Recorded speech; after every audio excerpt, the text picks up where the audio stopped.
আজ 10ই অক্টোবর 2025, 17ই রবিউল সানি 1447 আর 25শে আশ্বিন 1432। ঢাকা মিরপুর 2 নম্বর model town মসজিদে জুমার সলাতে যে সমস্ত ভাইয়েরা হাজির হয়েছেন, আমাকে আল্লাহ তাআলা উপস্থিত করেছেন। তার বাণী, তার পরামর্শ, তার উপদেশ নামাজি ভাইদের সামনে তুলে ধরার জন্য আল্লাহ তাআলা বলেন, তোমরা পবিত্র কোরআনকে জনমানুষের কাছে তুলে ধরো, কারণ হেদায়েতের সর্বশ্রেষ্ঠ গ্রন্থই হলো আল কোরআন।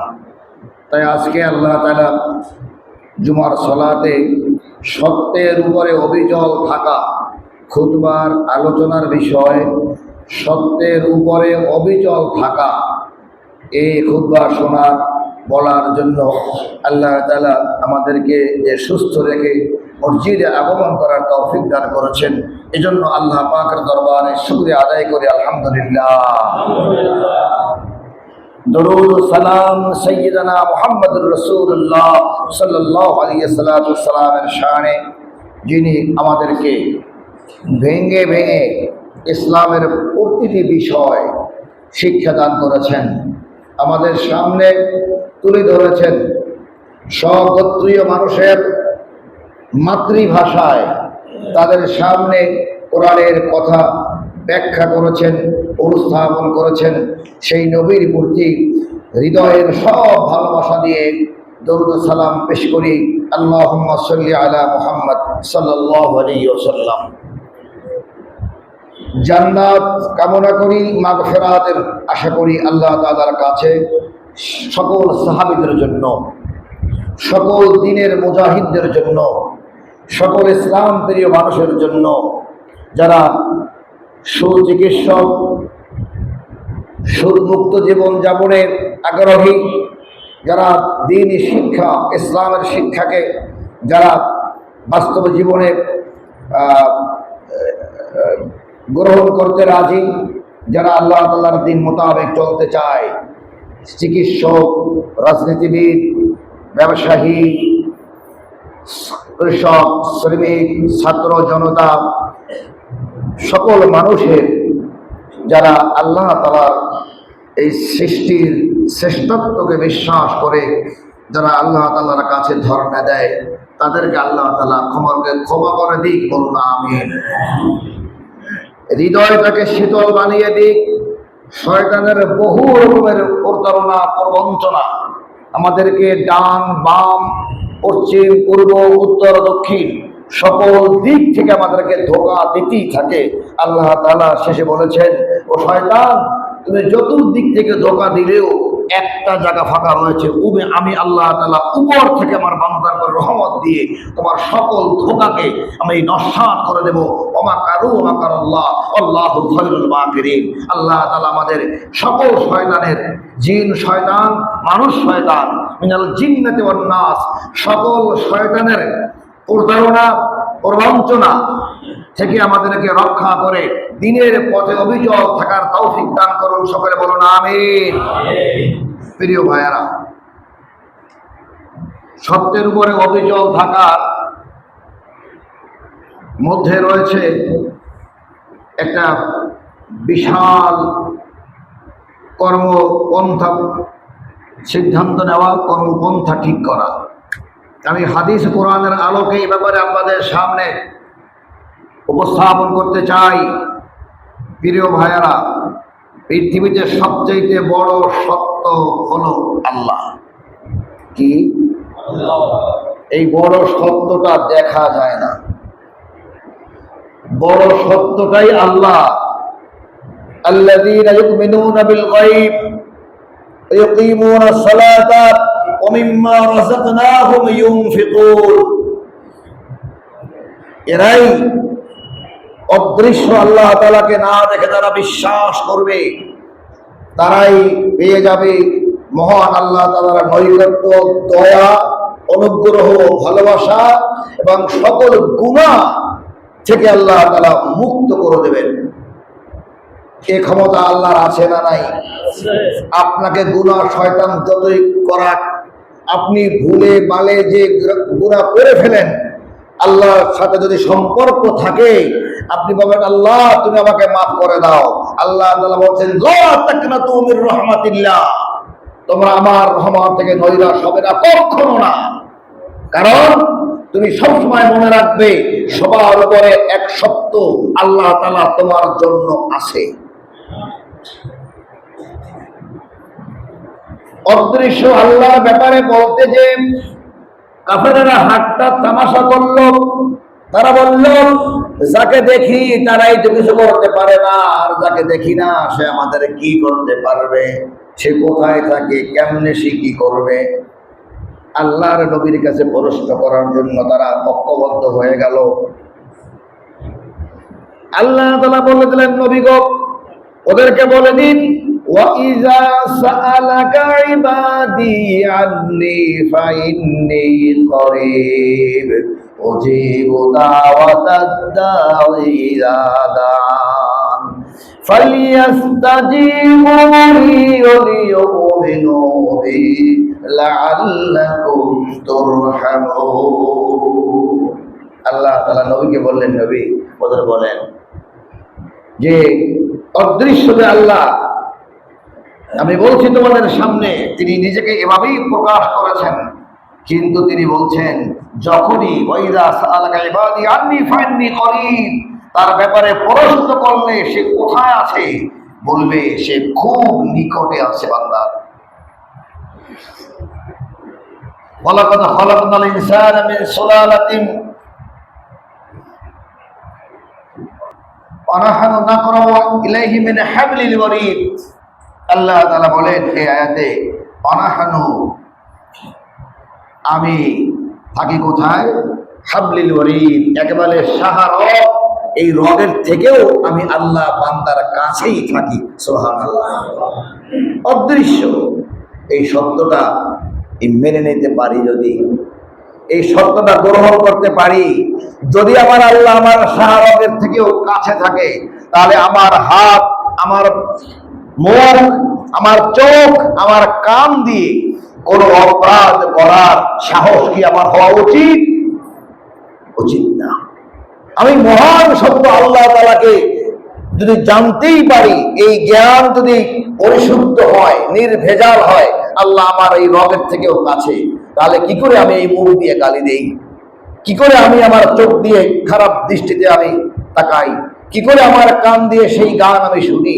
কি করে আমার হাত দিয়ে আমি অন্যায় কাজ করি? প্রিয় ভাইয়েরা, সত্যের উপরে অবিচল থাকা, ইস্তেকামত থাকার ব্যাপারে তাই আল্লাহ তাআলা বলেছেন, এই ইস্তেকামত থাকা, সত্য থাকার ব্যাপারে, অদৃশ্যর বিষয় আল্লাহর ব্যাপারে বিশ্বাস করলে যে ফায়দা হয়, তার ছোট্ট একটি নিদর্শন আপনাদের সামনে পেশ করি মূল খুতবায় যাওয়ার আগেই। প্রিয় ভাইয়েরা, আপনারা শুনেছেন হয়তো গল্পে গল্পে ইতিহাসে, সিরাতের মধ্যে, যে একজন বাদশাহ, আমাদের উমাইয়া খিলাফতের পরে বাদশাহ হারুন আর রশিদ, তার রাষ্ট্র ক্ষমতা ছিল অত্যন্ত প্রতাপ এবং ক্ষমতাধর বাদশাহ। তিনি আরব বিশ্বে থেকে আরম্ভ করে ওমর রাদিয়াল্লাহু তাআলা আনহুর মতো ইসলামী জগৎটাকে শাসন করতেন। বাদশাহ হারুন আর রশিদ, বাদশার কি নাম মনে থাকবে? হারুন আর রশিদ। তো তার স্ত্রী রানী জুবাইদাকে নিয়ে সমুদ্রের কিনারে ঘোড়ায় চড়ে, তখন গাড়ি আবিষ্কার হয় নাই, ঘোড়ার গাড়িতে করে বা ঘোড়ায় চড়ে তারা সেখানে গিয়েছেন। নির্জনা নীরবে নদীর ঢেউ স্রোত দেখে হাঁটতেছেন পাশে পাশে, যেন কক্সবাজারের সমুদ্র সৈকত। এমনই আরব বিশ্বের কোনো এক নদীর কিনারে। তো সেখানে একজন নাম করা ফরজ আদায় করতেন, পাগল বলতে এরকম ল্যাংটা পাগল না, একটা পাগলা নাম ছিল, আমল করতেন, চলাফেরা একটা পাগলামি ছিল, তার নাম ছিল বাহালুল পাগল। কিতাবে অনেকগুলো কিতাবে মনীষীরা তার উদ্ধৃতি নিয়ে এসছেন। পাগলের নাম ছিল কি? বাহালুল, বাহালুল পাগল। সেই বাহালুল সবাই চিনত মোটামুটি, যে এলাকায় এরকম একটা লোক আছে, জ্ঞানের কথা বলে, অনেক সময় ভালো ভালো কথা বলে। তো সে নদীর পাড়ে বালুর উপরে বালু দিয়ে বিভিন্ন ঘর বানাচ্ছে, রুম, ওটা ড্রয়িং রুম, ডাইনিং রুম এরকম বানায়। তো রানী পাশ দিয়ে হেঁটে যাচ্ছে আর বাদশাহও যাচ্ছে, পাইকারি করছে। রানী কৌতূহল বশত জিজ্ঞাসা করলো, ও বাহালুল পাগল, কি বানাচ্ছ, করো কি? বলে, জান্নাত বানাই। জান্নাত বানাও? এই বানাই। এখানে বসে জান্নাত বানাই কি হবে? বিক্রি করব। বিক্রি করবা? এই জান্নাত কে কিনবে? যে কেনে সে পাবে, কারো ইচ্ছে হলে কিনতে পারে, আপনিও কিনতে পারেন। তাই নাকি? তো দাম কত? ওই 1 টাকা। সেই সময় 1 দিরহাম বা 1 স্বর্ণ মুদ্রা। 1 টাকা, 1 দিরহাম।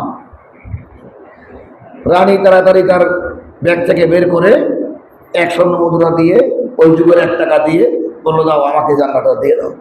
ও দিয়ে দিল, আচ্ছা ঠিক আছে, পাবেন। চলে গেল। বাদশাহ এখন বলছে জুবাইদাকে, শোনো, ওই বাহালুল একটা পাগল আর তুমিও আর এক পাগল। আচ্ছা, বালুর মধ্যে বসে কি বানায়, আর তুমি এই জান্নাত কিনে নিলে 1 টাকা দিয়া, এই টাকাটা তো অন্য জায়গায় দিলেও কাজে লাগতো। শোনো, ও বলছে, আমি বিশ্বাস করলাম, নিয়ে নিলাম। ও কি করবে? ও নিয়ে হয়তো বিভিন্ন কাজে নিজের প্রয়োজনে ব্যবহার করবে, এই তো থাক। বাদশাহ বাড়ি চলে গেলেন, খাওয়া দাওয়া করলেন। রাতের বেলায় বিশ্রামে, ডিপ স্লিপিং, গভীর ঘুমে মগ্ন হয়ে গেলেন। ঘুমের করে বাদশাহ স্বপ্ন দেখতে পাচ্ছে, সে বিছানায় নাই, সে বিশাল এক বাগানের মধ্যে, অনেক ফলমূল গাছ, পশু পাখি, পাখিদের গান, প্রচারণা ইত্যাদি ইত্যাদি। এর মধ্যে দেখে যে এরপরেই লোকেরা বলে যে এই যে সামনে এক বিশাল জান্নাত, সামনে এক বিশাল জান্নাত। দেখ, আসলামই যখন এই বাগানে, জান্নাতটা দেখে আসি। ও জান্নাতের কাছে দিয়ে দেখে যে কি হীরা, ডায়মন্ড, মণি, মুক্তা, স্বর্ণ দিয়ে, রূপো দিয়ে, ডায়মন্ড দিয়ে দরজাগুলো করা, এত সুন্দর করে জান্নাত সাজানো, এত সুন্দর জান্নাত। এখন বাদশাহ হারুন দিকে বলছে, দারুণ জান্নাত। বলছে যে আমি একটু ভিতরে যাই দেখে আসি। দারোয়ান বলতেছে, স্যার আপনি ভিতরে যেতে পারবেন না, এটা জান্নাত। বল, হ্যাঁ জান্নাত। কয় না, আপনি ভিতরে যাওয়ার অনুমতি নাই। কেন? এটা আপনার না। তো বললো যে নেম প্লেট লেখা থাকে, রানী জুবাইদার জান্নাত। কার জান্নাত? মনোযোগ আছে তো? জান্নাতটা কার? রানী জুবাইদার জান্নাত। বলছে যে জুবাইদা তো আমার স্ত্রী। বলে, এটা দুনিয়ায় চলে। হ্যাঁ, এটা দুনিয়ায় চলে। স্ত্রীর ঘরে স্বামী যাইতে পারে, স্বামীর ঘরে স্ত্রী যাইতে পারে, বাপের ঘরে ছেলে যেতে পারে, কিন্তু জান্নাতে তা হবে না।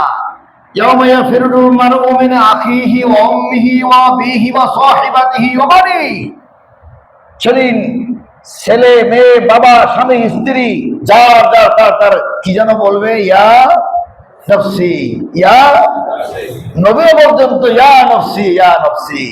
বলছে যে আরে জুবাইদার জান্নাত তো আমার স্ত্রী। বলছে না, ভিতরে আপনি যেতে পারবেন না, এটা জুবাইদার জন্য দেয়া, জুবাইদাই থাকবে। তো জান্নাতের গেটে বাদশাহ বলে, আমি বাদশাহ? ও বাদশাহ দুনিয়ায়। তো সে ঢুকতে পারে নাই।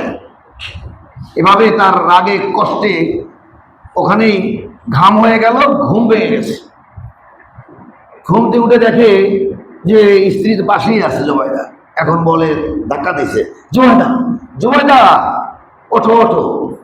কি ব্যাপার, এত তাড়াহুড়ো করছেন কেন? বলছে যে এসো না, বসো বসো। তুমি কি আমল করো? কেন? আমাকে বলো, তুমি কি আমল করো? আমি যা দেখেছি, আসলে কি আমল করো বলো। তা বলছে, জনাব আমল তো করেন আপনি, বাদশাহ হারুন আর রশিদ মিনিমাম 100 রাকাত নফল নামাজ প্রতি রাত্রে পড়তেন তাহাজ্জুদ সহ।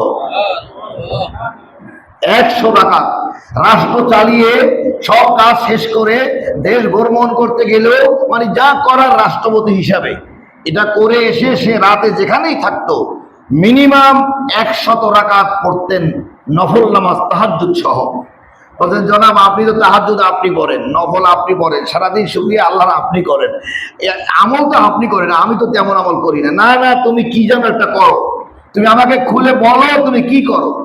কেন বলেন তো? কয়েন আমার আর ঘুম হবে না। শোনো শোনো, আমি ঘুমের ভিতরে এক জান্নাতে চলে গিয়েছিলাম, তো সেখানে যেয়ে দেখি বাগানের ভিতরে একটা বিশাল জান্নাত, জান্নাতের শুধু গেটটা দেখেছি, কি যে আশ্চর্য গেট।